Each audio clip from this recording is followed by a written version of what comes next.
بله، عرض سلام دارم خدمت شما. البته من دوست دارم به همون اوایلی که من وارد بحث شدم و در مورد انقلاب صحبت میکردین و تاپیکتونم در مورد همونه برگردم و یکم از این فاز قومبازی و قومسازی بریم بیرون تا بعدا اگر لازم شد به این مقولم میپردازیم اگر وقت شد. ببینید این چیزی که امروز در حال رخ دادن و شما اونو انقلاب مینامید و من باور ندارم که یک انقلاب، این داستان خود حاکمیت دولت ایرانیه. چیزی که در حال رخ دادن پروژه گذار به فاز سوم دولت ملت ایرانیه و فاز مؤسساتی ابدی الهیاتی کردن مثل دولت‌های اروپایی، یعنی فاز قوانین و مؤسسات، کشتن هیکل سیاسی، کشتن فرد و گذاشتن مؤسسات. اینو دولت ایرانی از چند سال پیش ما تحلیل کردیم، از 5-6 سال پیش ما این روند رو تحلیل کردیم و گفتیم که آقای علی خامنه‌ای داره وارد فاز سوم دولت ملت ایرانی میشه و داره برای پروژه زانشینی خودش نیاز به عوض کردن چهره دولت ایرانی داره. برای همین تمامیت هر آنچه را که صورت میگیره رو یک انقلاب نمیدونیم بلکه یک پروژه حاکمیتی میدونیم. از همون اوایل هم گفتیم که پکاکا با شعار زن زندگی آزادیش که الان وارد بازی شده، ما از 6 سال پیش گفتیم که پکاکا بازوی مقتدریه و همکار مستقیم سپاه پاسداران و سپاه قدس در این راستا و داره همکاری میکنه، علاوه خصوص در منطقه قومی اتنیکی شده کرد که امروز و در 100 سال گذشته استخوان گلوی دولت ایرانی بوده. برای همین پکاکا رو وارد این بازی کردن و با شعار زن زندگی آزادی داره یک انقلاب سوسیال میدیایی انجام میده دولت ایرانی و گذار میکنه به مرحله مؤسساتی بدون اینکه هیچ تغییری در ساختار و مؤسسات رخ بده، بدون اینکه هیچ انقلاب حقیقی بنیاد برکنی رخ بده، بدون اینکه ساختار قدرت دست بخوره، مؤسسات دست بخوره، تمام انحصارات و رانت و هر آنچه را در ید جناب آقای طاها، شما مدرکتون در این باره چی هست؟ دارید شما اتهام خیلی سنگینی میزنید به آقای اوجالان و گروه پکاکا. من خیلی اتهام شما سنگینه. بله، اتهامش سنگینه. مدرکم اینه که از 20 سال پیش آقای عبدالله اوجالان رو که به زندان انداختن و پکاکا وارد پروژه جدیدی شد و از شعار باکور باشور روشهلاد یک خبات و یک گلاد، یعنی شمال و شرق و غرب، یک سرزمین و یک خاک، اومد پایین و وارد فاز دیگه از سیاست کردن شد و که امروز خودشون بهش میگن پروژه برادری ملت ها. این پروژه خود الان این داستانی که شما داری میگید چه ربطی به تایتل ما داره؟ من میتونم بگم چون واقعا نمیخوام. بله، ربطش به اینه که ستون این انقلاب شعار زن زندگی آزادی برآمده از ایده آقای عبدالله اوجالانه. ربطش اینه که از 20 سال پیش من گفتم برای شما این کردستان قومی اتنیکی شده کرد، منطقه قومی اتنیکی شده کرد امروز و در 100 سال گذشته استخوان گلوی دولت ایرانی بوده برای هر پارادایم شیفت و گذار و تغییری که در این سرزمین انجام داده. برای همین نیاز داشتن که یک ساختاری رو وارد کنن، اونجا رو کنترل کنن تا بتونن با خیال راحت پروژهشون رو پیش ببرن. داستان اینه. ما از همون موقع هم به علی خامنه‌ای گفتیم شما هر آنچه که داریم میکنید ولی ما اگر تو در فکر انقلاب زعلی و انقلاب دست نامرئی هستی، ما انقلاب حقیقی را سوار بر انقلاب تو خواهیم کرد و نمیذاریم این کار صورت بگیره. و شما دیدید که در مهاباد، در سنندج و در جوانرود مردم به مؤسسات حمله کردن و دولت ایرانی ترسید و مردم را به رگبار بست و شما امروز وارد فاز جدیدی شدید. خب آقای طاها، ببینید که از مهمترین تاریخ معاصر عزیز من اجازه بده.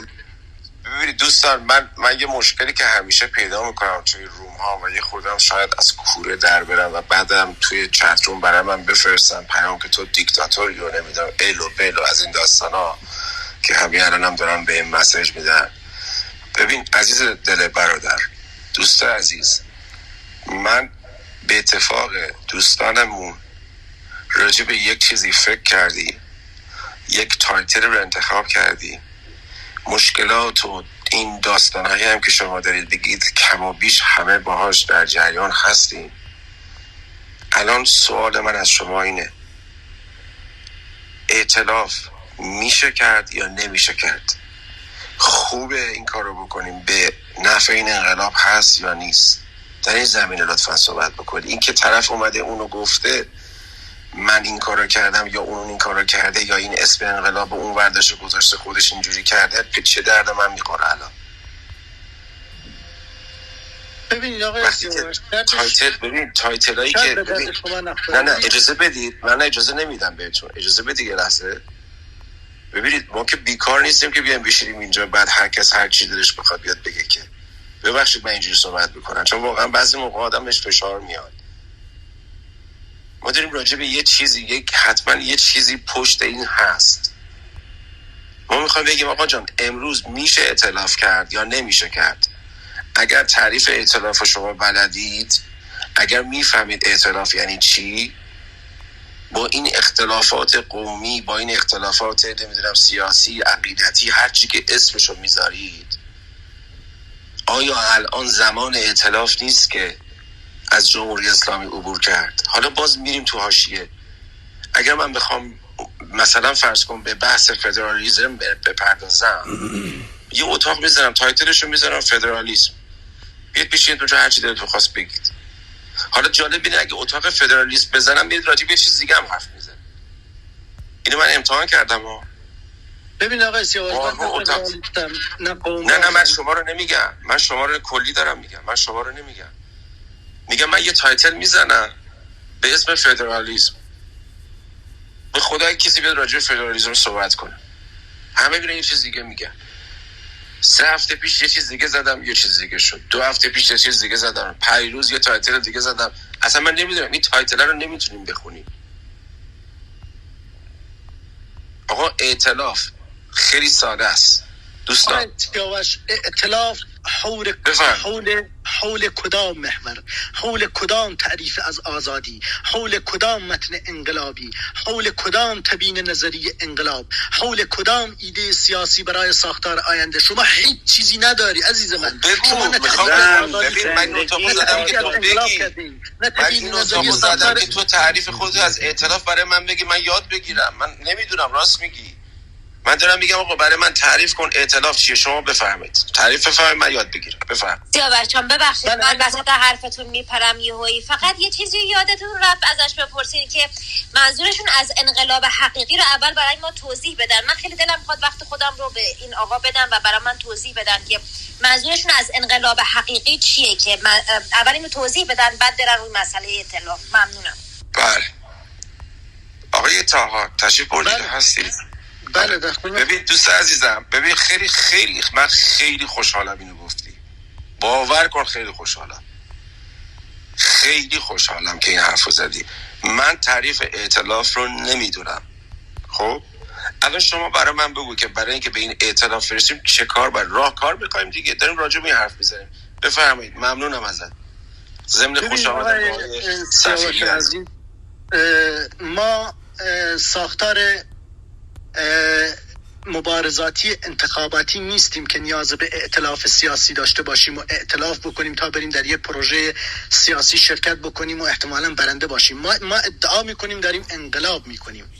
در انقلاب ائتلاف صورت نمیگیره، بلکه کلان روایتی میاد وسط، حولش این مردمان همگیر میشند و این کلان روایت تبیین نظری میشه، بعد متن انقلابیش تبیین میشه. حول این متن انقلابی و این ساختار فلسفی و ساختاری که بر محور اندیشه است و قرار آینده ای که ما قرار در اون پا بنهیم و توصیف بکنه که احتمالاً ما دوباره به پارادایم شیفت 57 نخوریم و بعد بگیم چی شد، قرار بود انقلاب بشه، قرار بود هممون خوشبخت شد بشیم، چرا نشدیم.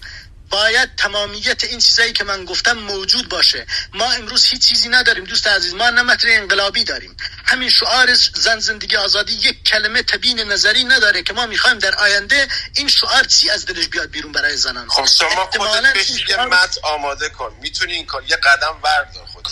بله ما این کارو کردیم. آقای سیاوشان داره غلط میگه. نه میخوام صحبت کنم. یه لحظه من اجازه میدید؟ ببخشید آقای طاها صحبتتون تموم شد؟ والا اجازه ندادم که نه بفرمایید، شما صحبتتون رو بفرمایید بعد من عرض میکنم. بله البته اینقدر اومدن در حرف من اصلا رشته کلام از دستم در رفت، ولی اگر اجازه بدین من صحبت بکنم، بعد شما اگر در نهایت صحبتام اگر شما سوالی داشتین میتونین مطرح کنید. اینجوری که شما میایید وسط حرف من، خب قطعا صحبتهای من اونجوری که باید من نمیتونم. آقای طاها ببخشید، یکی از مواردی که شما در صحبتاتون نادیده میگیم این است که شما ضد و نقیض صحبت میکنید. شما میگید فلسفه انقلاب که فلسفه نداره. کدوم انقلاب فلسفه داشت؟ کدوم انقلاب؟ یعنی شما به کمون پاریس رو خوندید، شما انقلاب فرانسه رو خوندید، شما انقلاب روسیه رو خوندید، شما انقلابات ببین همجوری که مثل مسلسل که نمیتونی کلمه تکراری شلیک بکنی. کمون پاریس یک حادثه بود بعد از انقلاب کبیر فرانسه که در واقع اون چیزی که شما به عنوان کمون پاریس ازش یاد میکنین دستاورد آقای مارکس در اون کتاب معروف 18 روی برومر که تبیین نظری داره. نه اجازه بفرمایید. انقلاب کبیر فرانسه کی اتفاق افتاد؟ کمون پاریس کی اتفاق افتاد؟ شما این رو باید در نظر بگیرید. انقلاب فلسفه نداره. در ادامه راه وقتی که دچار تنش میشه نظریاتی درش مطرح میشه. مگه زمانی که لنین آمد در لنینگراد شورای لنینگراد رو تصاحب کرد، در واقع به جوری به قول امروزی هایجکش کرد یا به قول ما ایرونی‌ها هاپولیش کرد، اصلا در مورد بولشویکا حرف می‌زدن. بعد در واقع انقلاب اکتبر انقلاب بولشویکی نامیده شد، چون جناح چپ اون حزب سوسیال دموکرات به تعبیری که اکثریت بودن به تعبیر روس‌ها می‌شدن بولشویک، اونها گرفتنش. یعنی انقلاب فلسفه نمیتونه داشته باشه. کدوم انقلاب فلسفه داره؟ انقلاب اسلامی هم فلسفه نداشت. انقلاب اسلامی در واقع چون رهبرش مذهبی بود فلسفه رو انداخت بهش. فلسفه نه. چه انقلاب اسلامی چه فلسفه‌ای داشت؟ نه اصلا انقلاب اسلامی رخ نداد، اصلا انقلاب نبود، پارادایم شیفت بود. خمینی 6 ماه بعد از انقلاب دوگانه مستقر و مستمر. پارادایم شیفت از چی بود به چی؟ ببینید این کلمات ما رو دچار تناقض میکنه. شما وقتی که در دام این کلمات میافتین اون وقت میگین که چیزام امکان پذیر نیست، ائتلاف امکان پذیر نیست. چرا ائتلاف امکان پذیر نیست؟ ائتلاف یعنی توافق در حد اقل ها، نه در حد اکثر ها. چون ما حد اکثر در نظر میگیریم میگیم ائتلاف امکان پذیر نیست. تمامی جهان تجربه کرده ائتلاف جز ما. ببینید آقای مسعود عزیز، شما امروز یک ساختار دولت ملت دارید. ساختار دولت ملت. شما اگر اجازه بدین آقای، ببینید اجازه بدین من جملاتم تمام بشه. من 2 دقیقه بیشتر خدمتتون نیستم، چون اصلا بایدم برم. چند دقیقه بیشتر در روم نیستم. خیلی عذرخواهی میکنم از دوستان عزیزم. ببینید از بزرگوار ما نمیتونیم در دام کلمات گرفتار بشیم. هر چقدر این کلمات رو کنار هم بچینیم و فکر کنیم که به نتیجه میرسیم، دیرتر به نتیجه میرسیم. من به شما توصیه میکنم اگر در ایران تشریف دارید این کتاب رو بخونید. اگر در ایران تشریف ندارید بگین از ایران براتون بفرستن مطالعه فرمایید. این کاریه که چند سال پیش جمعی از بزرگان محققین هاروارد این کار رو انجام دادن. توسعه به مثابه توانمندسازی حکومت. مشکل اساسی ما اینه که حکومت ما توانمند نیست. حکومت خودشو کلنگی کرده. وقتی خودشو کلنگی کرده تمامی این مفاهیم از بین میره. اپوزیسیون هم توانه به توافق رسیدن و ائتلاف نداره، چون اپوزیسیون هم کلنگی شده. این اسباب شرمندگیه ولی واقعا وجود داره. اما تا 70 روز پیش کلنگی بود، چون نمیتونستن با هم دیگه به توافق برسن. انواع اقسام تقسیم شده بودن. حالا این دهه 80 ها اپوزیسیون رو در داخل و خارج دارن وادار میکنن در حول محور زن، زندگی و آزادی توافق بکنن، به ائتلاف برسن. و این ائتلاف باید اتفاق بیفته. اگر اتفاق نیفته که اصلا خونریزی قطع نمیشه. که ما نمیتونیم بیایم اینجا بگیم که آقا بر مبنای فلسفه کانت زن، زندگی، آزادی جواب نمیده. زن، زندگی، آزادی یک پدیده مدرنه. ما نمیخوایم که دستگاه فلسفی سوار کنیم بر یک شعار و بگیم که چون با این دستگاه فلسفی نمیخونه، چون با فلسفه هگل خانایی ندارد، بنابراین معنی نمیده. بنابراین آقای اوجالان اونجوری میشه. بدون تردید عبدالله اوجالان یکی از تاثیرگذارترین چهره‌های تاریخ معاصر جهان. و خاورمیانه است. اصلا خاورمیانه رو نجات داد از کلنگی شدن. کردهای ترکیه رو دست کم. زنده باد آقای سفیری. خواهش میکنم. عبدالله اوجالان در واقع از پروسه اسلحه وارد پروسه سیاسی شد. ببینید اینو ما باید متوجه بشیم. یعنی گفت ما باید بریم حکومت رو در دست بگیریم. با اسلحه نمیتونیم که بر حکومتی که در واقع عضو ناتو هست مهمترین نیروی زمینی. من نمیخوام وارد این بحث بشم، چون اگه وارد این بحث بشم به شما ثابت میکنم که پکاکا بازوی مستقیم سپاه قدسه. این آقای تاها ببینید ما میتونیم همه چی بگیم، همه چی میتونیم بگیم، ولی وقتی که اتهام میزنیم دیگه وارد یه عرصه دیگه میشه. خب به من وقت شما ثابت بکنم. نه من اصلا ببینید اصلا من اصلا هیچ تمایلی به شنیدن این گزارهایی که شما میفرمایید میخواین ثابت بکنید که پکاکا مال نیروی سپاه قدس ندارم، هیچ علاقه‌ای ندارم، به خاطر اینکه نه در تحلیلم و نه در عقایدم تجدید نظر که نمی‌کنم. که من با حرف شما که نیومدم که با حرف شما برم، که شما خب یه حرفایی دارین میزنید. خب من دارم حرف میزنم آقای مسئول، احتمالاً با بم نیومدم، با موشکم نیومدم، دارم حرف میزنم. شما از چی ترسیدی؟ بذار حرفمو بزنم، حرفم تموم شد. ببینید همینه. میدونی من از چی ترسیدم اومدم بالا؟ من داشتم از یوتیوب این رومو گوش میکردم چون تلفن داشتم، ببخش نخواستم که اصلاح ادب شده باشه. وقتی که دیدم شما گزاره‌های غلط دارین میدین، گزاره غلط از بمبم بدتره. چون سیاوش هر چی داره توضیح میده که آقا ما میخوایم بالاخره یه جایی به ائتلاف برسیم، شما با تعابیری مثل پارادایم شیفت و فلسفه انقلاب و نمیدونم گزار مهم و پکاکا عضو سپاه قدس و اینجور چیزا دارین همه رو به بیراهه میبرید. من فقط اومدم اینو بگم آقا نمیشه اینو به بیراهه ببرید، امکان نداره. خب بذارید حرفمو بزنم. اگر اینجا جامعه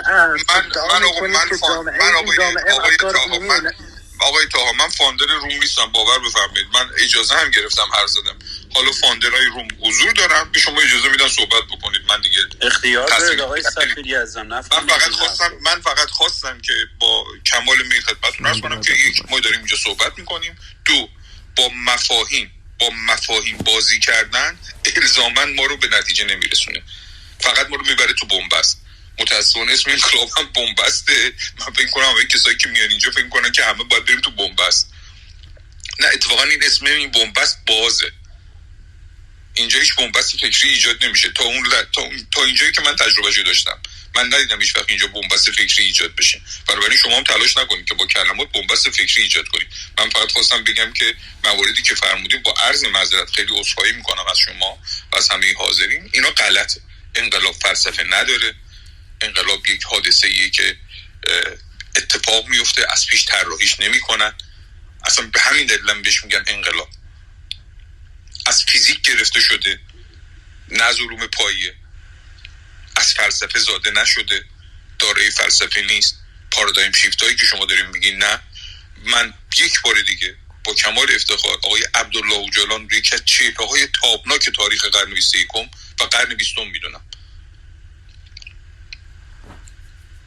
یکی از چهره‌های تابناک. یعنی امیدوارم ایشون با وجود اینکه در زندان هستن سالم و سلامت بمانن و سالهای سال بتونن فکر بکنن و فکر تولید بکنن. از این منظر خواهش میکنم که شما بتونید تحلیل بکنید. من با کمال میل شنونده هستم، اما اگر که بخواید نمیدونم پکاکا و سپاه قدس رو به پکاکا بچسبونید، واقعا به نظر من دور از انصاف. کمپاش در ارومیه هستش، بچه‌هامو فیلم برداشت کردن، اگه خواستی براتون میفرستم. آقای یاشار شما دوباره تشریف آوردید بالا و دارید دوباره، من نمیدونم چرا موضع و زاویه شما راجع به پکاکا، راجع به آقای عبدالله اوجالان، راجع به کردها چگونه است. شخصا میگم به شما این رفتار درست نیست. اینکه جمهوری اسلامی رو شما بذارید بغل دست پکاکا بسیار کار غیر انسانی است. بفرمایید آقای طاها. ببینید آقای عزیز، من پکاکا را از 12 سالگی دارم دنبال میکنم و مطالعه میکنم. من با پکاکا از نزدیک آشنام. من افراد پکاکا رو میشناسم، از نزدیک دیدم. من توی این سرزمین زندگی کردم. آقا شما دارید میگید جناب ما که شخصیت حقیقی حقوقی شما رو نمیشناسید. بنده هم اعضای ایشون، برادر ایشون رو هم بنده میشناسم. آخه یک حرفای شما داری میزنه. اگر من اطلاع نداشتم، اجازه بدید قربان، اجازه بدید قربان، بندم اگر اطلاع نداشتم و حرف شما رو تایید میکردم. این چه حرفیه که شما دارید میزنید راجع به این افراد؟ ایشون یکی از مهمترین آدم‌های تاریخ اجازه بدید من این مشکل رو حل بکنم. ببینید آقای تا اصراری میکنم، مگه ما در این جمع کسی کوروش کبیر رو دیده؟ کسی شاه عباس رو دیده؟ کسی شاه سلطان حسین رو دیده؟ کسی رضا شاه رو دیده؟ قربان شخصیت‌های تاریخی رو با عملکردشون قضاوت میکنن. بله ما داریم با عملکردشون قضاوت میکنیم، با فلسفه‌شون قضاوت میکنیم، با کتاباشون قضاوت میکنیم، با ساختار چریکیشون داریم قضاوت میکنیم. ایرادی نداره آقای طاها. شما اگر درست قضاوت بکنین و حرفاتون رو بتونید جمع بکنید کسی اعتراض نداره که، ولی شما نمیتونید بگین که چون من پسر خالمه با پسر خالش دوستم و نمیدونم آبگوشت و بزباش با هم خوردیم من اطلاع دارم که اینا بالا سپاه قدسن. اینجوری که بس پیش نمیره که. چرا به وقت همدیگه احترام نمیذاریم؟ چرا پیش نمیره؟ اگر من دوستم 6 ماه در بیمارستان بقیت الله العظم خیابان ملا صدرای تهران بستری شده باشه و به خاطر اینکه فشنگ خورده و در پکاکا بوده و اونجا بستری شده و سپاه پاسداران عمل جراحی براش کرده و بعد حواله اروپاش کرده، چرا من باید باور کنم دوست شما مزدور بوده؟ دوست شما اگر فقط او بود بله، ولی تمامی پکاکا داره. ببینید شما باید از خودتون سوال کنید پکاکا توی این کوه قندیل که ادعا میکنه هزاران نفر نیروی چریک داره رو چجوری میتونه زندگی کنه؟ پکاکایی که اساس شما مبارزات جامعه کردی که ادعا میکنه جامعه کردی. اجازه بدین شما ترکیه بودین؟ رفتم مسافرم ولی نبودم. نه ببین وقتی که میگی ببین با پسر خاله ما گوشت و بزباش خوردن همینه دیگه. شما اگر که در مناطق کردنشین و در خیلی از مناطق اصلا در آنکارا، در استانبول، در یه جایی که خرید میکنین یه دونه صندوق گذاشتن اونجا، فقط اونایی که حتی خود ترکیه هم میدونه اون صندوق مال چیه. مردم کمک خودشونو میذارن اون تو برای پکاکا، برای عبدالله جلال. دوست عزیز میدونه پکاکا با جنگ چریکی که در این سرزمین شروع کرد 12,000 روستا رو در این سرزمین به نابودی کشان توسط ارتش ترکیه. اگر موجودیت پکاکا نبود مردم 3 میلیون الان در خیابون‌های استانبول دارن یا کاندوم میفروشن یا دم در فاحشه‌خونه‌ها دارن مردم رو راهنمایی میکنن داخل. مردمی که در سرزمین خودشون در روستای خودشون مالکیت داشتن، زمین داشتن، آب داشتن، خاک داشتن، دولت ترکیه به بهانه پکاکا 12,000 روستا رو تخلیه کرد و به شهرهای ازمیر و آنکارا و استانبول کوچ داد تا برای همیشه سرزمین اینا رو نابود کنه و به ملک مشاع تبدیل بکنه. از طریق پکاکا این پروژه صورت گرفت. دوست عزیز آقای طاها بذار من جمله آخر رو بگم. ببین شما حتما بدون هیچ تردیدی با لهجه کردی حرف میزنید اما ضد کردی. شما الان این من تعریفم از کرد تعریف حاکمیتی نیست. من اینا رو بر ساختگان حاکمیت دولت ایرانی میدونم. من حزب دموکرات و کماله رو بر ساخته خود دولت ایرانی میدونم. من گفتمان قومی بازی و گفتمان جمهوری اسلامی و دولت ایرانی میدونم. قومی بازی در این سرزمین گفتمان حاکمیته که هیچگاه به هیچ جا نمیرسه. مثل قانون ژیان ژاله که میاد اینجا میشینه در مقام ابژگی قرار میگیره و شما در مقام یک سوژه قشنگ بهش میتازید مطالعه میکنید میندازیدش بیرون. من در مقام بازی اوج ابژگیه. ببین آقای طاها شما این رومو هایجک کردی با اطلاعات غلطه. سوبشه و آبژو نه اتفاقا اطلاعات مگر غلط بود شما پایین بهم میخندیدید. شما یه جایی ترس براتون نشه که اومدید نمیذاری صحبتامو بکنم. اگه اطلاعات غلط بود پایین بهم میخندیدیم که چه مغزافاتی گفت.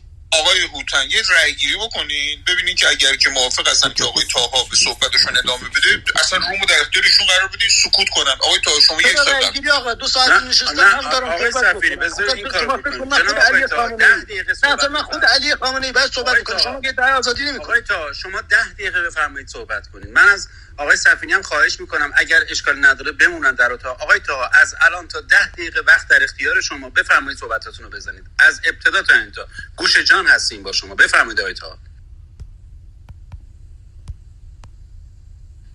آقای تا بفرمایید قربان. من وقت به من یه تلفن برام اومد. آقا شما 10 دقیقه وقت داستانی که من برای شما گفتم و داستانی که آقای این دوست عزیزمون آقای مسعود که متاسفم من کسی در مقام آقای مسعود میان و میگن انقلاب تبیین نظری نمیخواد و هیچ انقلابی متن انقلابی نداشت. فقط جناب آقای تا خطا قرار ندید لطفاً. 10 دقیقه شما تمام مبانی فکریتون و نگاهی که دارید رو بفرمایید. لطفاً کنید فقط خطاب قرار ندید جناب آقای تا. ممنون میشم از شما. بفرمایید خواهش میکنم. از الان هم وقتتون شروع شد.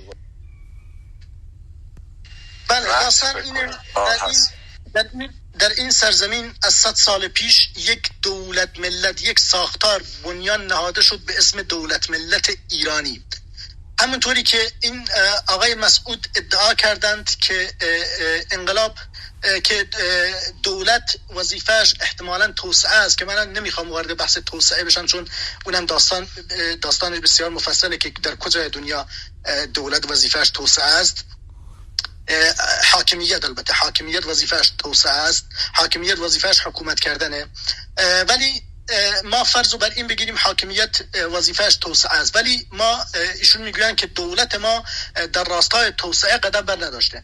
دولت ما این مفهوم باید همونطوری که خودشون میان و میگن شما مفاهیم غلط دارید میدید و از کلمات غلط استفاده میکنید، ایشون گفتن دولت ما. به من بگویید در کجای این تاریخ دولت ملت مدرن ایرانی دولت برآمده از اراده ما بوده به تعریف هگلیش تا ما بگیم بله این دولت ماست، دولت برآمده از اراده مردمانی به اسم ایرانی؟ در کجای این تاریخ؟ در هیچ جا. این دولت از بد و ورودش برساخته بوده یک ساختار کورپوریتیه، یک کمپانی که کارش تاراج منابع طبیعی این سرزمین، برهم زدن نظم تمدنی این سرزمین، برهم زدن نظم ژئوپلیتیک و جغرافیا و نظم ساختاری و اجتماعی این سرزمینه. بسیار بسیار هم موفق بوده، کارشو به بهترین نحو ممکن انجام داده. این منجلابی هم که ما الان درش گرفتار شده این کار همین حاکمیت بوده، همین کورپوریشنی که شما ادعا میکنید دولت و هیچ وقت نبوده و نمیتونید ثابت کنید که هیچ وقت از اراده هیچ مردمی در اومده، بلکه در یک روندی برساخته کردن، در یک روندی سرکوب کردن، تمامی مردمان و تمامی قدرت‌های منطقه‌ای رو سرکوب کردن، دولت ملت ساختن. دولت ملتی که کارش در تمامی دنیا، تمامی دولت ملت‌های جهان کارشون باغ سازیه، باغ میسازن، مردمان یک دست، یک شکل، یک تفکر، یک باور، یک زبان، یک ایده. این کار دولت ملت، تقصیر ایران هم نیست، تقصیر دولت ملت ایرانی هم نیست، تقصیر همه ساختار دولت ملتیه. و اما مفهوم ایران، دولت ملت ایران، شما ادعا میکنید اینجا ایرانه، اسم این سرزمین ایرانه، اینجا ایران، ما ایرانی هستیم.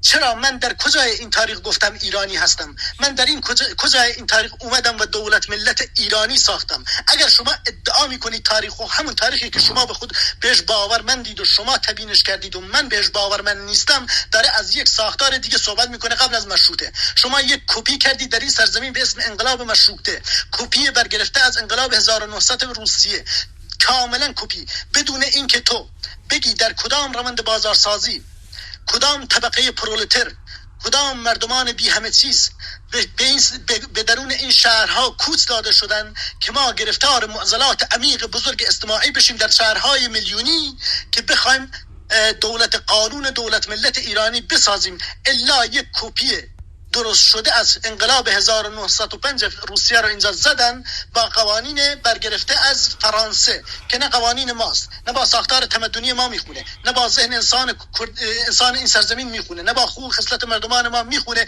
و تا امروز هم گرفتارش هستیم. قانون پشت قانون، انقلاب پشت انقلاب، آشوب پشت آشوب، استبداد پشت استبداد با داریم رد میکنیم. اینی هم که داره میگذره انقلاب نیست، تغییر فاز. ما داریم وارد فاز استبداد مؤسساتی میشیم، یعنی قرار هیکل علی خامنه ای زده بشه تا ما برای همیشه تبدیل به ابژگان دولت ملت ایرانی بشیم و هیچ وقت دیگه نتونیم انقلاب بکنیم، چون دیگه با مؤسسات طرفیم، دیگه با هیکل علی خامنه ای طرف نیستیم، با هیکل شاه طرف نیستیم که بخوایم حول محور زدن هیکل شاه ائتلاف بکنیم، احتمالاً اونجوری که شما میخواید ائتلاف بکنید. ما امروز میتونیم حول محور هیکل علی خامنه ای ائتلاف بکنیم، میتونیم انقلاب بنیاد بر این سرزمین بکنیم، میتونیم تمام مؤسسات دولت ایرانی که که کارش نابود کردن مردمان این سرزمین بوده، کارش بی همه چیز کردن مردمان این سرزمین بوده، کارش کوچاندن مردمان و در ید گرفتن آنان در توده های میلیونی در شهرهایی که معلوم نیست برای کدام کارخانه و کدام تولید ساخته شده. مردمانی بی همه چیز شده، مردمانی بدون تولید، مردمانی نابود شده، مردمانی با گسست‌های بزرگ اجتماعی اونجوری که آقای آصف بیات تعریف میکنن. شما میخواید چجوری این همچین مردمانی رو حول کدام ائتلاف، حول کدام کلان روایت میخواید جمع بکنی؟ کلان روایت ایرانیت که به دو ستونه، تشیع یعنی ولای امامی و ستون دیگر شاه سلطانی و ستون اسطوره تاریخیه، هر دو ستونش امروز باطل شده در این سرزمین، جواب نمیده. تشیع شعوبیه با برآمدن هیکل صدریه در عراق برای همیشه از این سرزمین رخت بر و دولت ایرانی یک بار دیگه نمیتونه بر ستون تشیع ناسیونالیسم ایرانی شو تعریف کنه. پس این سوخت و تو میمونی و فاز اسطوره ایت که اونم شما میبینید عملا بسیاری از مردمان این سرزمین بهش تن نمیدن، رفتن در فاز قومی اتنیکی، چون عملا شما اونا رو نابود کردی، چون عملا شما رو اونا رو بی همه چیز کردی، عملا شما اونا رو از قدرت انداختی، تمامیت مالکیت رو در ید خودت گرفتی، تمامیت سرزمین رو تبدیل به ملک مشاع کردی، تمامیت مؤسسات رو در ید خودت گرفتی، از هواپیمایی و کشتیرانی و چاپ و پول و هر چیز در تهران جمع کردی تا دارالخلافه تهران رو بر این سرزمین بگسترانی و مردمان بی همه چیز شده بسازی برای همیشه. این انقلاب ما رو تبدیل به سوئیس نمیکنه. این چیزی که شما بهش میگید انقلاب، روش به تایلند در این سرزمین. قربان حرفای شما تمام شد جناب. بله متشکرم. 4 دقیقه وقت داری هنوزا، میخواین 4 دقیقه هم صحبت کنی؟ خب 4 دقیقه ما اگه بخوام برگردم روی همون نه الان صحبت کن. ما 4 دقیقه در اختیار، باز بقیه‌اش هم بگو. من 4 دقیقه فکر کنم تموم کرد دیگه بخواد تکرار کنم. من 4 دقیقه ما برگردم به داستان پکاکا و چگونگی داستان پکاکا هم بگو.